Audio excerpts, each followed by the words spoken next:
You're listening to Sip and Grow the podcast, the show where we taste awesome, delicious wines while having unfiltered conversations about our passions, experiences, struggles, entrepreneurship, and life.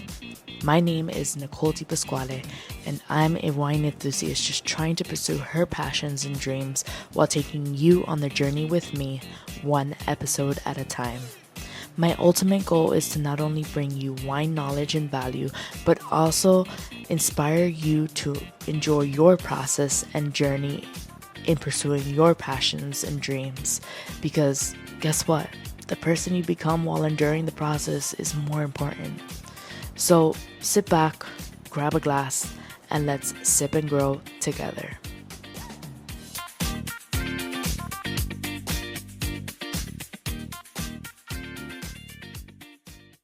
Hello guys, welcome back to an episode of Sip and Grow, the podcast. Funny story, fun times. I thought I pressed the film button and I didn't. So here we are. We're vibing. The wine is in the glass, but that's okay because now I did press the film button and now you're here. And now you can see me, you can hear me. If you're listening to this on Spotify or Apple, if you're watching me on YouTube, you can see me now. But we're gonna just review this wine once again because this is like those moments.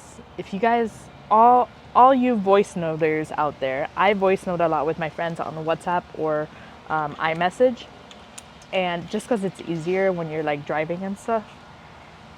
And it's just like that moment where you just record your voice note and WhatsApp just decides to shut down on you, and then you try to reopen it and your voice note's gone.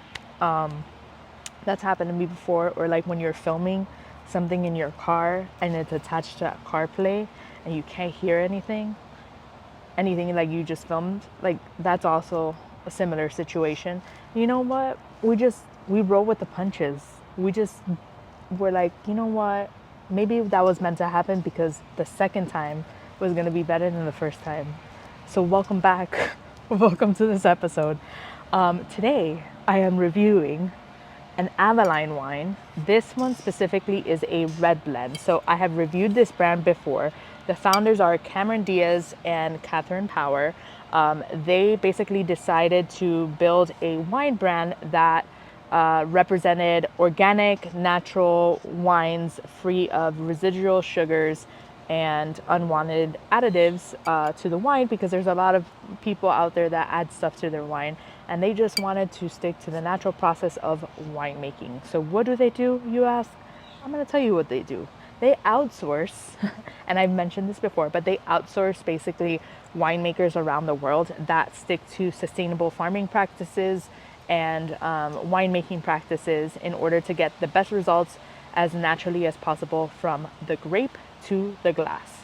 So we love that. We love Avaline. I think I have no complaints about their wines. The only one I just didn't like, and I think it's because it was an older Beaujolais.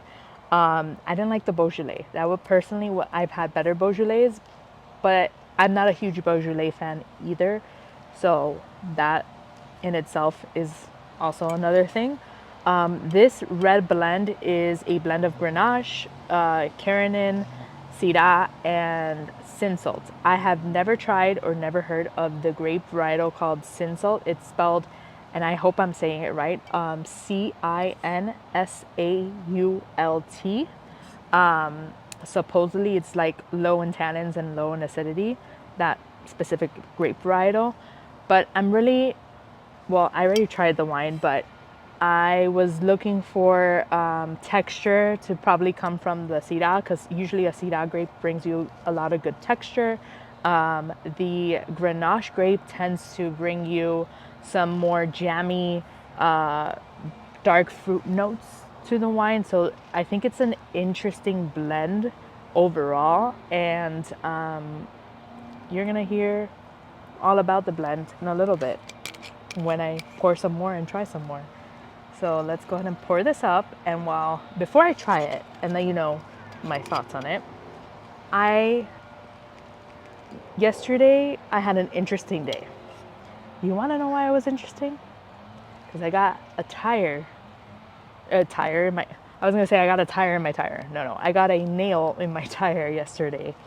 And that hasn't happened to me in, I think, like 10 years probably. I think the last time that happened to me, I was like 22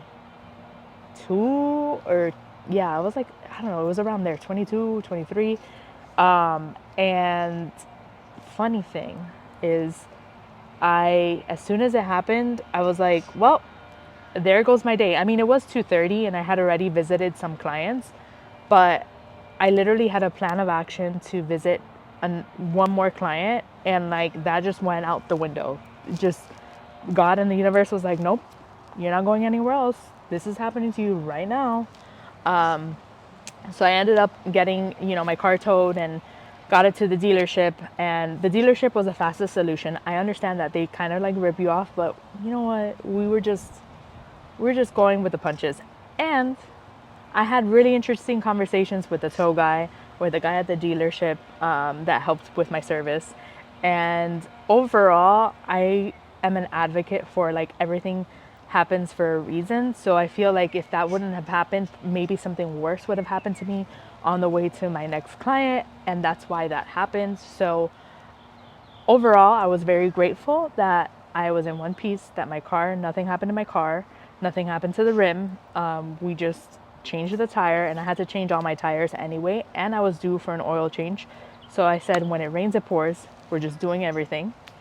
And yeah, I ended up getting home super late. So hence today we're filming outside when it's, you know, light still, when the sun is out, because I was like, fuck it, we're gonna come home from work and we're gonna film, and that's what we're gonna do. I also have a dinner tonight, so we're filming on what I call crackhead mode. We're filming, we're taking a shower, and then we're going to dinner.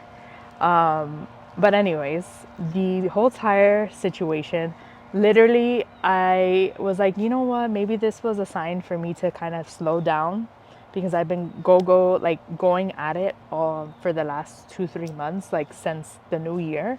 Since January, I've been nonstop working and on a bunch of different projects, and sometimes I feel like a crazy person. So I think this was kind of a sign of like, hey Nicole, remember to like stop and smell the roses and take a chill pill, because you need it. You need to make sure you're, pouring into yourself in order to pour into all the projects and wonderful things that you're creating. Because if you don't do that, then things might explode in your face like a tire. You feel me? Anyways, let's go ahead and try this wine. So immediately looking at the color, I just love that it is super ruby red.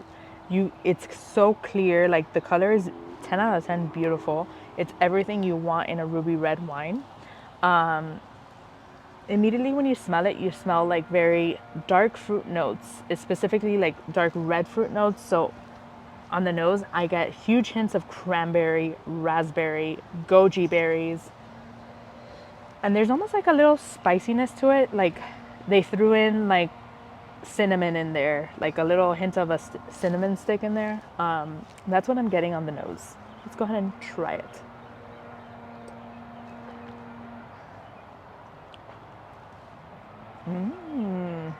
Okay, she's juicy, she's fresh, she's in your face.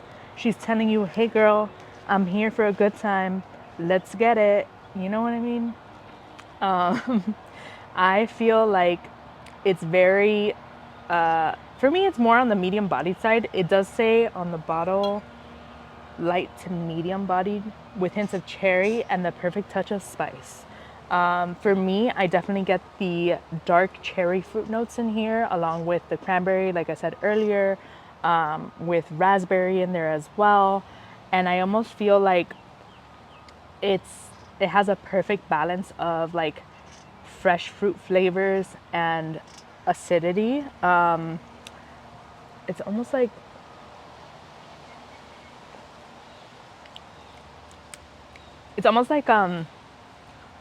this is gonna sound weird, but like I get like that tart from tart, like, you know, when you eat a grapefruit and it's like kind of tarty, that's what I'm getting from that. But overall, this wine is very fresh and easy to drink. I think today is a perfect day to drink it outside because it's not cold. It is very windy, but it's not cold and the sun is out. If you want a red wine to drink outside when the sun's out, but it's not like super hot, I think this is a really good go-to.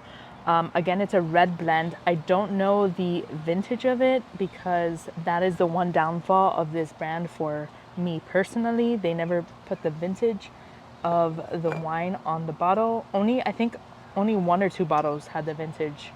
I don't remember, but I remember that last time I reviewed one of these wines, that was kind of one thing that I was like bummed about. But this one costs $24. If you guys want to check out and try Avaline, the brand, any of their wines, I actually have a 15% off code. It's for the month of March. It is 15 for March. I will go ahead and put it in the show notes, and I will also go ahead and put it on my social media. But check out Avaline. Let me know if you like it. Let me know if you don't. I think this is a really good option if you're looking for natural wines that stick to the sustainable farming and winemaking practices. This is a good go-to. They, again, go around the world looking for farmers and winemakers that stick to these practices. And overall, we love that. I have nothing bad to say about this brand because everything I've tried hasn't been like terrible. I do have a few favorites. I would say this is probably on my top 5 of the ones I've tried from Avaline. My rating for this one would be a 7.8. The only reason I give it a 7.8 is because I think I would probably pick other red wines besides this one. But it's not a bad wine choice. And if you're looking for something like natural and like easy to drink and fast to go to that you know will be good for your body, I would definitely buy this. Let me know if you try it. Let me know what you think. And cheers to another episode. I'll see you all on the next one.